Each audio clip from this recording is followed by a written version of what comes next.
On va parler donc de ce meurtre qui a eu lieu à La Grand-Combe ce vendredi. Un jeune homme musulman, Aboubacar Cissé, tué vendredi dernier. Je vais rappeler les faits rapidement. Et puis ensuite, ce qui va nous intéresser, c'est bien sûr les discours publics sur cette question, et notamment le discours de Bruno Retailleau, le ministre de l'Intérieur. D'abord, je reviens sur les actes eux-mêmes. Aboubacar Cissé a été tué à coups de couteau vendredi à La Grand-Combe. Le suspect, Olivier H, s'était filmé en train d'insulter Allah. Selon le procureur de la République d'Alès, la victime et son agresseur étaient seuls à l'intérieur de la mosquée lorsque les faits ont eu lieu. L'agresseur s'est filmé après son passage à l'acte. Sur ces images, l'homme brandit son couteau et tient des propos injurieux contre Allah et contre la victime que l'on voit agoniser au sol. Au vu des propos tenus, la piste islamophobe fait partie des hypothèses examinées par les enquêteurs, a annoncé le procureur. Les réactions politiques se sont multipliées durant le week-end sur les réseaux sociaux. Nombre d'entre eux dénoncent un acte islamophobe et raciste. Dimanche, Emmanuel Macron a adressé un message de soutien à la famille de la victime. Donc dimanche, il a attendu 2 jours. Du côté du gouvernement, François Bayrou a estimé que l'ignominie islamophobe s'était exhibée sur une vidéo. Le ministre de l'Intérieur a finalement bousculé son agenda. C'est un bousculage, je dirais, à retardement, peut-on dire, pour se rendre à Alès dimanche après-midi. Bon, c'est évidemment la question qu'on va se poser aujourd'hui. On va écouter Bruno Retailleau. Il était hier sur BFM TV. J'ai tenu aussi à dire ma compassion. Attention, il a tenu à dire sa compassion. Écoutez, mesdames, messieurs, l'expression de la compassion de Bruno Retailleau. Parce que on est en train de tenter de retrouver les liens familiaux que cet individu avait, cette personne avait donc avec notamment le Mali. Mesdames, messieurs, l'expression de la compassion par Bruno Retailleau, qui se manifeste par son incapacité à retenir ne serait-ce que le nom et le prénom de la victime. Après n'être pas parvenu à citer son nom correctement, il le qualifie de cet individu. Le vocabulaire directement policier.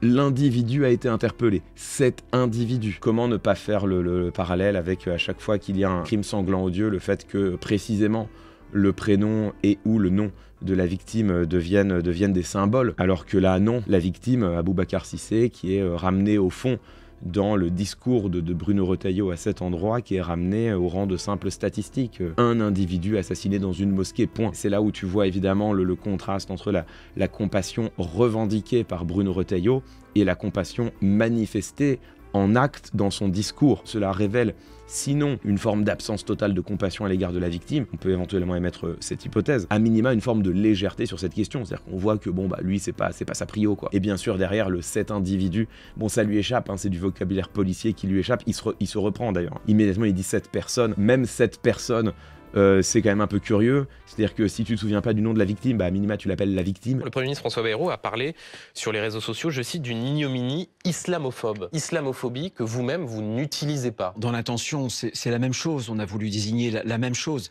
Simplement, d'abord, le ministère de l'Intérieur et nos forces agissent sous l'autorité judiciaire. Donc on fait très attention à utiliser les mêmes termes. Ensuite... Le procureur a parlé lui-même d'islamophobie. Deuxième, de la piste dans islamophobe. Un communiqué, mais pas ensuite. Il l'a redit au tout à moment de la réunion, il ne l'a pas utilisé. Okay, ensuite, il l'a dit au tout à l'heure ministère devant de les caméras.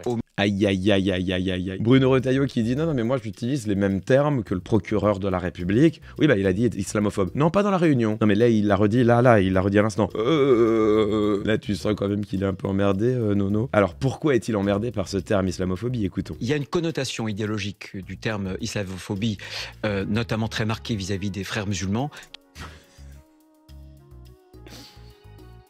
Alors on va revenir là-dessus, Qui fait que dans notre ministère, on prend une précaution à ne pas l'utiliser. Mais donc quand François Bayrou l'utilise, quand ce midi même au micro de Guillaume Darey, Laurent Wauquiez, oui, parle d'un acte islamophobe, d'islamophobie, il manque de précautions. En fait, parfois... Aïe aïe aïe, Laurent Wauquiez lui-même. Alors pourtant Laurent Wauquiez, bon, attention, terrible. Parfois Bruno Retailleau, on se pose la question de savoir si des responsables politiques qui n'utilisent pas ce terme ne sont pas là pour chercher au fond à amoindrir la réalité d'un phénomène qui est que des fidèles musulmans peuvent être pris pour cible parce qu'ils sont musulmans. Le mot anti-musulman veut bien dire ce que cela veut dire. Voilà. Vous vous souvenez quand je vous ai dit qu'à chaque fois que Bruno Retailleau lâche une dingue, il y a un petit voilà derrière? On va s'arrêter là-dessus, évidemment, sur le terme islamophobie, qui en effet est un terme non pas polémique, mais qui est un terme contesté. On va voir pourquoi il l'est, qu'est-ce que cela sert et pourquoi est-ce que le terme est lui-même nécessaire bien évidemment. Maintenant qu'on a entendu Bruno Retailleau nous dire que le terme islamophobie, il est idéologique, il serait même lié étonnamment aux frères musulmans, eh bien on va écouter Manuel Valls, figurez-vous, alors c'était dimanche. Est-ce que vous parlez d'islamophobie? Non, je ne parle jamais d'islamophobie, c'est un terme qui a été inventé il y a bien longtemps. Ce terme, il a été inventé il y a plus de 30 ans par les mollahs iraniens pour clouer au pilori. Donc François Bayrou n'aurait pas dû employer ce terme. Là maintenant, attention, ça n'est plus un terme qui vient des frères musulmans, c'est un terme qui a été inventé par les mollahs iraniens. Bon alors, ils veulent pas dire islamophobie. Premier problème, l'argument en lui-même, il est claqué au sol. C'est ce qu'on appelle en rhétorique un argument par l'étymologie, c'est-à-dire prétendre que le sens qu'avait le mot à l'origine dicte celui qu'il a ou devrait avoir ou aurait en réalité aujourd'hui. Donc, en l'occurrence, puisque islamophobie, ça viendrait peut-être des frères musulmans, peut-être des mollahs, on ne sait pas, et bien du coup on ne pourrait pas l'employer aujourd'hui parce que le mot serait condamné par son origine initiale. Cet argument-là, l'argument par l'étymologie, il est toujours claqué au sol. Il n'est jamais rigoureux puisque ce qui compte dans le débat public, ça n'est pas le sens qu'avait un mot à un moment donné de son histoire, c'est le sens qu'a le mot aujourd'hui. Ce qui compte, c'est pas l'étymologie, c'est l'usage. Est-ce qu'il y a un usage qui fait consensus? Auquel cas, c'est cet usage qui s'impose, point. Pour avoir le fin mot, il suffit de revenir à cette dépêche AFP factuelle, non, virgule. Le terme islamophobie n'a pas été créé par l'ayatollah Khomeini. L'essayiste, Caroline Fourest, écrivait en 2003 dans une tribune parue dans Libération que le mot islamophobie a une histoire, qu'il vaut mieux connaître avant de l'utiliser à la légère. Il a pour la première fois été utilisé en 1979, voilà pourquoi Valls parle d'une trentaine d'années, par les mollahs iraniens qui souhaitaient faire passer les femmes qui refusaient de porter le voile pour de mauvaises musulmanes en les accusant d'être islamophobes. Manuel Valls, alors ministre de l'Intérieur et donc en charge des cultes, citait justement Caroline Fourest dans un entretien à l'Obs en juillet 2013.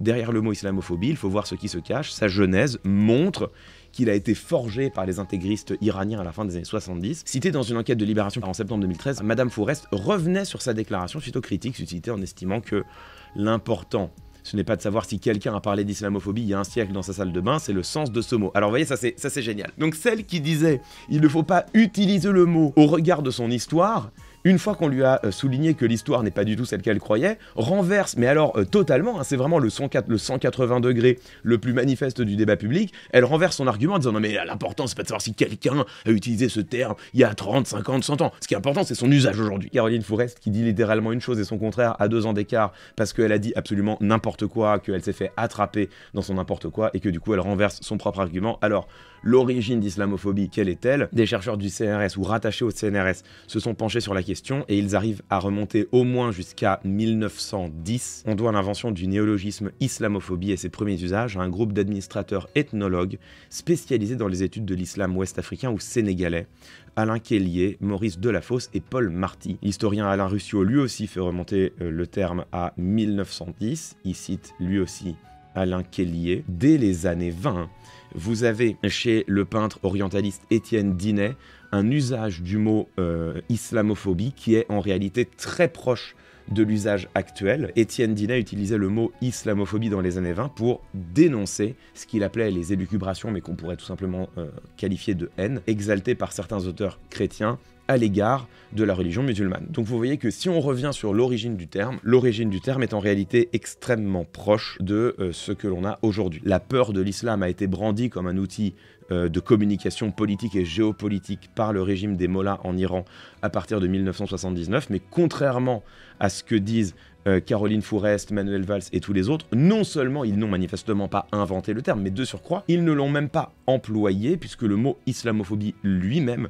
n'a pas, nous disent 2 chercheurs rattachés au CNRS, n'a pas d'équivalent ni en persan ni en arabe. Donc j'ai envie de vous dire, en l'occurrence, échec et mat, Manuel Valls est un agent de désinformation, il continue de faire courir un bruit totalement erroné, une légende, une rumeur sans aucun fondement relatif au terme islamophobie, alors que lui-même a été violemment contesté à l'époque, factuellement, par des chercheurs, par des journalistes pour l'emploi de ce même terme. Une fois qu'on a dit ça, on a en fait réfuté tout simplement le seul argument utilisé tant par Manuel Valls que par Bruno Retailleau pour justifier le fait qu'ils ne veulent pas employer le terme islamophobie. Donc là déjà, leur défense ne tient plus. Mais évidemment, il faut essayer d'aller plus loin et plonger un peu dans l'histoire de ce terme Et donc déjà, d'où vient-il? Que veut-il dire? Et pourquoi est-ce que certains dans le champ médiatique refusent d'employer le terme islamophobie? Cette question, elle est intéressante. Elle est posée aussi, et de manière peut-être plus surprenante, par certains musulmans eux-mêmes, qui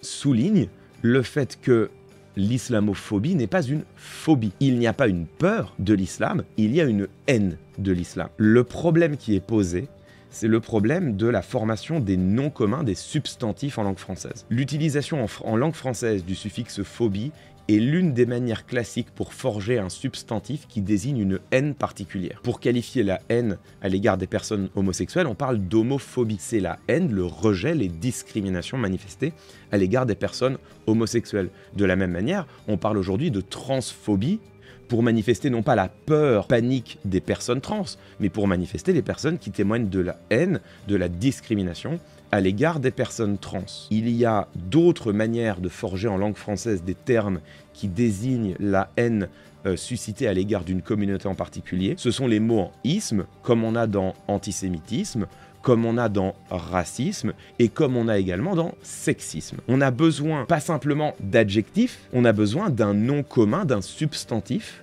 pour exprimer le fait que cette haine suscitée à l'égard de certaines communautés n'est pas le fait d'individus isolés, mais se structure bien d'une manière plus générale, exprime bien une dynamique plus générale, dynamique qui est sous-tendue par des discours de haine qui la structurent. Le problème en l'espèce, c'est que si on peut parler d'actes anti-musulmans, on ne peut pas parler d'anti-musulmanisme, parce que le musulmanisme lui-même n'existe pas. Le mot le plus naturel serait le mot islamophobie. Encore une fois, moi je ne suis pas linguiste, je suis rhétoricien, donc là je m'aventure dans des terres qui ne sont pas les miennes, donc il y a sans doute des imprécisions dans ce que j'ai dit. Mais ce qui est important, c'est de bien pointer le fait qu'on a besoin d'un substantif. Et en langue française, le substantif le plus naturel pour parler de la haine à l'égard des musulmans, c'est islamophobie, de la même manière qu'on a homophobie et transphobie.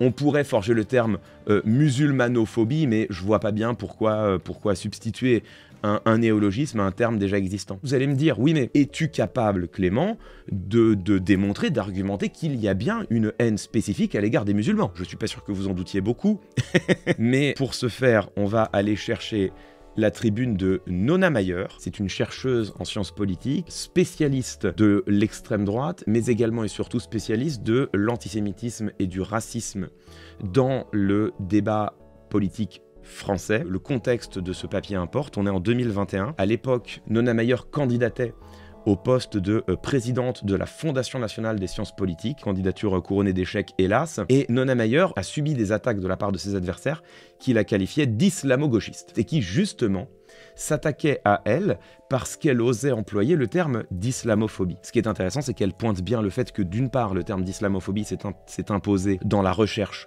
mondiale pour qualifier les préjugés systématiques à l'égard des musulmans et même à l'égard éventuellement de l'islam, on va y revenir dans un instant. Donc elle nous dit bien, écoutez les gars, désolé mais les chercheurs du monde entier, parmi lesquels certaines des plus grandes références en sciences politiques et en sociologie utilisent le terme d'islamophobie, donc non, ça n'est pas une arme idéologique des mollahs, c'est au contraire un concept qui est forgé, défini, validé, structuré sociologiquement. Deuxième point, qui relève là plutôt des travaux de la CNCDH, Nona Mayer montre bien qu'il y a en effet des préjugés spécifiques à l'égard de l'islam.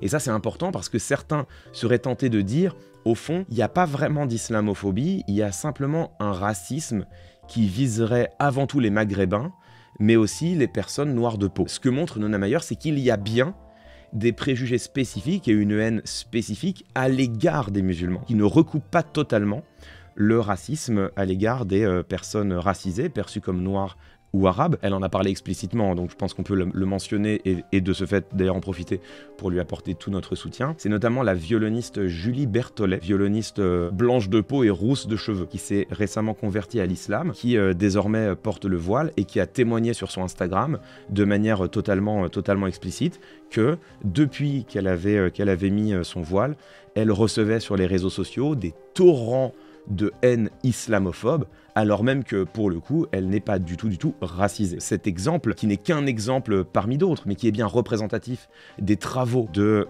Nona Mayer, cet exemple montre bien qu'il y a une haine spécifique qui cible bien les musulmans, il y a bien une haine islamophobe qui ne recoupe pas, ou du moins pas totalement, le racisme à l'égard des personnes perçues comme noires et arabes. Troisième argument, et c'est peut-être le plus intéressant. Chez celles et ceux qui rejettent le terme d'islamophobie, il y a l'argument suivant. Les musulmans utilisent le terme d'islamophobie pour nous interdire de critiquer l'islam. Aucun discours politique en France rejette le droit de critiquer l'islam. On a en effet le droit en France d'émettre un jugement négatif à l'égard de l'islam, comme on a le droit d'émettre un jugement négatif à l'égard du judaïsme, ou comme on a le droit d'émettre un jugement négatif à l'égard du christianisme. Il faut immédiatement apporter une nuance qui est de dire que entre la critique d'une religion et une critique tellement violente qu'elle jette en réalité la suspicion et la haine sur toute la communauté des religieux, la frontière est fine. Est-ce qu'on a le droit de critiquer le judaïsme en France ? Oui. Est-ce que quand quelqu'un commence à critiquer le judaïsme en disant que c'est une religion arriérée ou que sais-je encore, est-ce qu'on a tous nos oreilles qui se dressent parce qu'on sait que de la critique du judaïsme on pourrait très vite basculer dans l'antisémitisme le plus crasse? La réponse est oui. Quand tu entends quelqu'un critiquer l'islam, est-ce qu'il a le droit? La réponse est oui. Est-ce que tu as le droit, comme Elisabeth Lévy, de dire « je déteste l'islam » ? Oui. Attention, parce que la pente de la critique de la religion vers la critique de sa communauté, cette pente, elle est glissante et elle va extrêmement vite. Et d'ailleurs, elle nous dit, Nona Mayer, que chez ceux qui prétendent ne critiquer que la religion et pas les communautés, quand on creuse, en réalité, on découvre également des préjugés à l'égard de la communauté des fidèles. Et Nona Mayer nous dit que dans les travaux de sociologie qu'elle-même a conduits, la pente qui va de la critique de l'islam à la haine envers les musulmans, cette pente, elle va vite, et que en réalité, les deux schémas de pensée sont associés chez une grande partie de celles et ceux qui y souscrivent. Et c'est la raison d'ailleurs pour laquelle la CNCDH a retenu comme définition de l'islam attitude d'hostilité systématique envers les musulmans, les personnes perçues comme telles, et ou envers l'islam, précisément parce que de la critique de l'islam à la critique des musulmans, en réalité, il n'y a qu'un pas qui, malheureusement, est franchi souvent dans un grand nombre de discours de ceux qui prétendent simplement critiquer l'islam et en réalité stimulent la haine à l'égard des musulmans et des musulmanes dans leur ensemble. Une fois qu'on a dit tout cela, on arrive à une conclusion qui est une conclusion inexorable. On a besoin du mot islamophobie.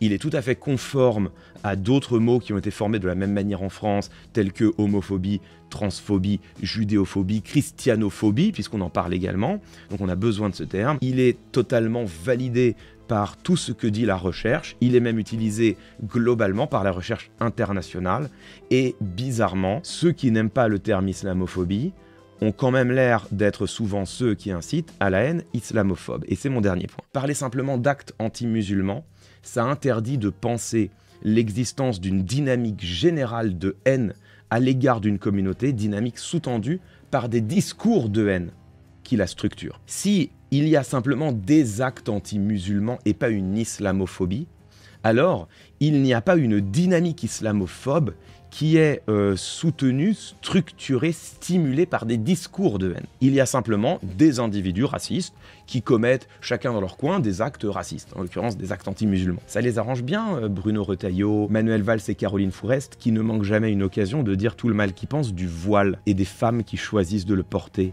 Ça les arrange bien de prétendre qu'il n'y a pas une islamophobie, qu'il y a simplement des actes anti-musulmans, parce que eux, des actes anti-musulmans, ils n'en commettent pas, mais des discours islamophobes, des discours qui structurent une haine plus générale à l'égard de la communauté musulmane. Là, pour le coup, oui, ce sont eux qui la structurent, cette dynamique islamophobe, à travers leurs discours qui font porter la suspicion, le doute, qui jettent l'opprobre sur toute une communauté dans son ensemble, sur les musulmans, sur les musulmanes, sur les femmes qui choisissent de porter le voile et qui sont renvoyées au rang d'antiféministes, au rang de personnes dominées, qui font le jeu d'une idéologie obscurantiste et que sais-je encore. Là, on a des discours de haine. Là, on a des discours, en tout cas, qui structurent la haine islamophobe. Pour eux, le fait de rejeter l'islamophobie, ça leur permet de rejeter toute responsabilité dans ce qui se passe. Alors que s'il existe une islamophobie, cette islamophobie qui mène à des actes contre les musulmans, elle est bien structurée par des discours.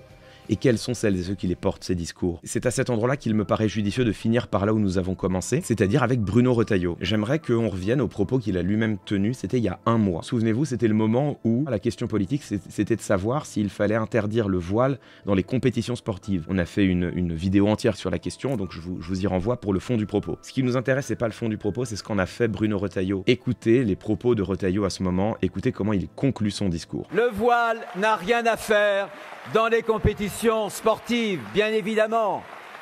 Parce que le sport c'est comme la République. Le sport, c'est plus que le sport. Ça doit être un sanctuaire. Parce que le sport, c'est ce lieu, c'est cette grammaire universelle où on peut communier, quelles que soient les origines et quelles que soient les religions ou les croyances. Vive le sport et donc à bas le voile, bien sûr. Bruno Retailleau, vous l'avez entendu, il développe toute une argumentation sur le sport, la laïcité, le voile dans les compétitions sportives. Ce qui est intéressant, c'est que quand Bruno Retailleau conclut, il conclut pas en disant « vive le sport » et non au voile dans les compétitions sportives. Il dit « vive le sport et à bas le voile ». Donc là déjà, il y a un propos qui est généralisant, qui ne se limite absolument pas à la problématique dont il prétend ici s'emparer, et puis surtout… À bas le voile, bien sûr. Cette expression, elle est quand même inhabituelle. C'est un mot, une phrase d'une très grande violence. C'est appelé à mettre à bas les femmes qui choisissent de le porter. C'est presque un appel à dévoiler violemment les femmes qui font le choix de porter le foulard islamique. L'expression « abat » dirigée ensuite vers une communauté religieuse, on la retrouve sous la plume d'un écrivain de triste mémoire puisqu'il s'agit d'Édouard Drummond. C'est l'un des architectes de l'antisémitisme à la fin du 19e siècle. C'est lui qui écrit « La France juive », qui sera la première somme antisémite en langue française qui aura été écrite. Au moment où le capitaine Dreyfus est condamné, voilà ce qu'écrit Édouard Drummond, en une de son journal La Libre Parole, le traître condamné, 10 ans de détention et la dégradation, abat les Juifs. C'est la phrase qu'il prononcera à la tribune de l'Assemblée nationale quelques années plus tard, quand il sera élu député. Voilà comment Édouard Drummond parlait des Juifs. Alors certes, Bruno Retailleau n'a pas dit abat l'islam, il n'a pas dit abat les musulmans, mais il a quand même dit abat le voile. Comment ne pas voir le parallèle et comment ne pas voir ici un exemple selon moi criant du fait que derrière les discours de Bruno Retailleau, et je n'ai pris que cet exemple-là, j'aurais pu en prendre bien d'autres, il y a en réalité l'exaltation d'une haine à l'égard des musulmans eux-mêmes. Il y a en réalité des discours structurants de l'islamophobie. Et donc là, on comprend bien évidemment l'intérêt que toutes celles-là et ceux-là, et singulièrement le ministre de l'Intérieur, Bruno Retailleau, l'intérêt qu'il a à rejeter le terme islamophobie. S'il n'y a pas d'islamophobie, alors les actes anti-musulmans ne sont pas structurés par des discours islamophobes. Les actes anti-musulmans ne sont que des actes individuels commis par des individus dangereux, comme il le dit, mais ne s'inscrivent pas dans une dynamique plus générale, puisque la dynamique n'existe pas. Si elle n'existe pas, elle ne peut pas être structurée par des discours de haine, et donc sa responsabilité disparaît. Voilà pourquoi toutes celles-là et tout cela ont intérêt à effacer le mot islamophobie en dépit du fait qu'il soit validé par la recherche. Voilà pourquoi ils ont intérêt à l'effacer, parce que ce faisant, c'est leur responsabilité dans la haine qui aujourd'hui affuble, attaque et discrimine les musulmanes et les musulmans. C'est leur responsabilité qui, du même coup, s'évanouit.